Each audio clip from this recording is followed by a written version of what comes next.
Hello students, आज मैं आपके साथ फाइनेंशियल स्टेटमेंट एनालिसिस का थर्ड जो हमारा टूल है वो डिस्कस करने जा रही हूँ, ट्रेंड परसेंटेज एनालिसिस। ठीक है, परसेंटेज इसलिए कहा गया है क्योंकि ये परसेंटेज ट्रेंड को हम किस रूप में दिखाते हैं। परसेंटेज बहुत ही सिंपल है, जैसे कि आप समझ लो। इसके लिए ऐसा नहीं है जैसे कि हमने कंपैरेटिव बैलेंस शीट में क्या किया था, दो या दो से अधिक बैलेंस शीट लिए, उसके डाटा को लिया ना, तो उसमें क्या किया, वैसे तो वही आ जाता है, एक आइटम को लिया है ना और कंपेयर कर दिया है ना बेस मान के, तो वो ट्रेंड को दिखाता है। वैसे ही ऐसा कुछ है जो कॉमन साइज है वो नहीं है ऐसा। ठीक है, जैसे बता देती हूँ, जैसे कि हमने सेल की फिगर ली, सेल की फिगर लिख ली पिछले 5 सालों की, है ना, लगातार, है ना, 5 सालों की लगातार ली। वो एक साल को क्या मान लिया, बेस मान लिया, तो उसके बेस पर हमने बाकी सालों की परसेंटेज निकाल ली। तो हम ये कहते हैं कि ये लगातार इंक्रीज हो रही है सेल की, डिक्रीज हो रही है, इससे हमें ट्रेंड का पता चल जाता है। ऐसे ही हमने हर एक आइटम के लिए, मतलब कि बाकियों से नहीं, मतलब हमें एक आइटम उठाई, जैसे हमने ले ली सेलिंग एंड डिस्ट्रीब्यूशन एक्सपेंसेस लिए, ठीक है, पिछले 5 सालों के लिए, तो उनका किसी भी एक साल को हमने क्या मान लिया, base year.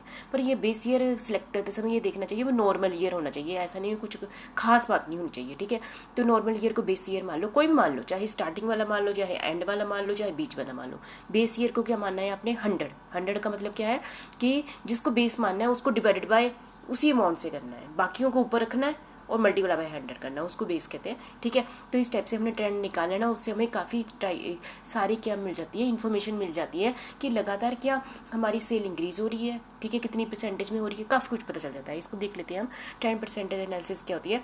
Trend percentage analysis is जो technique of studying several financial statement over A series of year.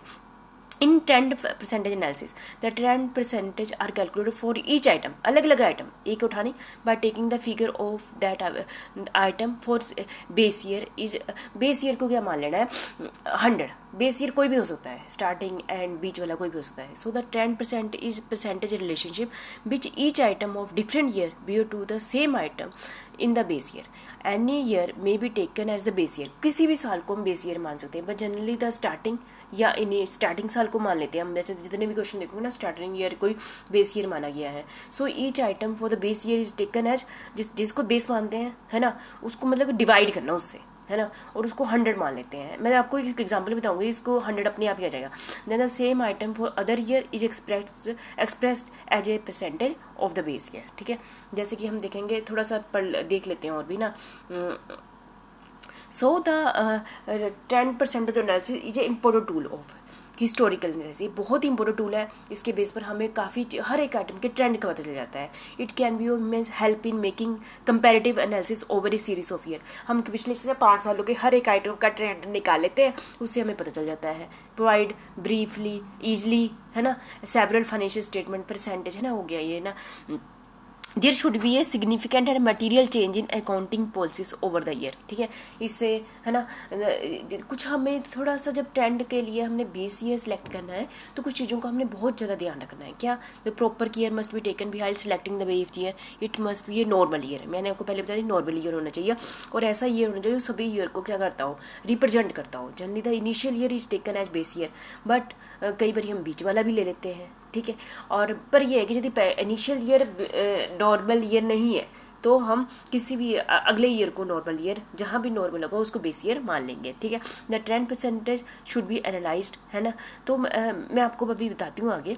If possible the figure for different year should be adjusted for the variation in price. मतलब कि कहते हैं कि हमने ये नहीं सोचना कि जैसे हम सोच रहे हैं कि लगातार हमारा ट्रेंड है कि सेलिंग प्राइस बढ़ रहा है, तो हो सकता है सेलिंग प्राइस बढ़ने का कारण इन्फ्लेशन भी हो, तो उसको हमने क्या करना है, उसकी भी एडजस्टमेंट करनी है। ठीक है, जैसे कि मैं अभी आपको एक एग्जांपल से समझा रही हूँ। देख रहे हैं आप सारे, मैंने लिए 5 साल और इसमें सेल ले ली 5, 6, 7, 8, 9, 9, 10 ले ली ना। अब ये मैंने ये निकाली, मैंने ट्रेंड, ये ट्रेंड मैंने किससे निकाला। पहले आप कोई भी ईयर को बेस ईयर मान लो, है ना। कहते कि इनिशियल ईयर को बेस ईयर माना है। इनमें से इनिशियल ईयर क्या है, 2011। यदि ये समझो 2011 में कोई एबनॉर्मल चीज़ें हुई हों, है ना, जैसे हमारे यहाँ कोरोना आ गया ना, इस टाइप से, यदि हमने नॉर्मल ईयर लेना है, ठीक है, यदि समझो ये 2011 में कुछ हो गया है तो 2013 को ले लो, है ना, इस टाइप से बेस ईयर।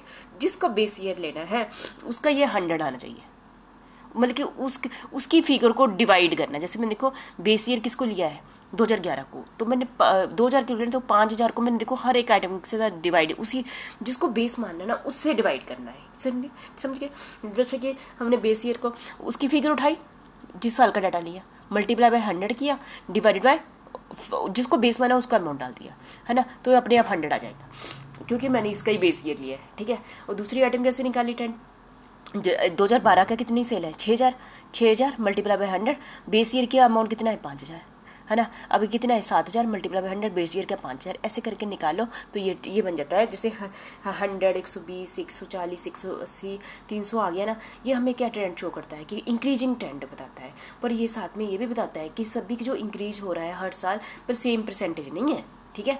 यहाँ पर 20 का गैप है, यहाँ 20 का है, पर यहाँ पर तो काफ़ी है ना, तो इसलिए ऐसे नहीं कि हर साल सेम परसेंटेज से ही हमारी सेल इंक्रीज़ हो रही है, यहाँ पर ड्रास्टिक चेंज हुआ है, मतलब ज़्यादा सेल हुई है परसेंटेज में, ठीक है। ये है, इसको कहते हैं ट्रेंड। ऐसे ही आप ले लो, ठीक है, कॉस्ट ऑफ गुड्स सोल्ड ले लो, जैसे यहाँ पर ले लो कॉस्ट ऑफ गुड्स सेल की जगह सारी आइटम्स ले ली, तो उसका ट्रेंड निकाल लो बस। जिसको बेस मानना है उसको डिवाइड कर दो, है ना, और जिसकी आइटम्स है जो अमाउंट है उसको लिख के ऐसे करके ले लो।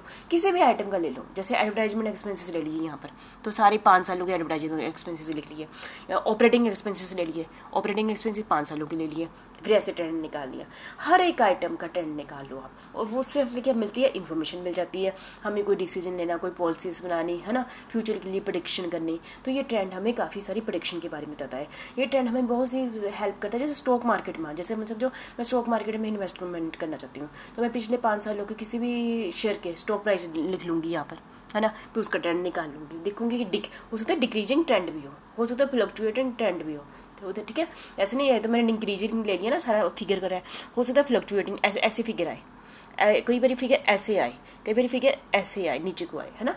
तो ये इस ट्रेंड से हम क्या लगा लेते हैं, फ्यूचर के लिए प्रेडिक्शन लगा लेते हैं, इसको हम क्या कहते हैं, ट्रेंड एनालिसिस। फिर भी आपको एक बार बता दूँ, ठीक है। तो मुझे लगता है आपको क्लियर होगा ट्रेंड एनालिसिस मतलब क्या होता है। ये हमें ट्रेंड के बारे में बताता है कि जो जिस फिगर को हमने लिया है वो कंटिन्यूस इंक्रीज हो रही है, डिक्रीज हो रही है, फ्लक्चुएट हो रही है, उसकी बेस पे हम फ्यूचर के लिए प्रेडिक्शन कर सकते हैं, और हमें प्रीवियस ईयर्स के बारे में भी पता चल जाता है, ठीक है। Thank you.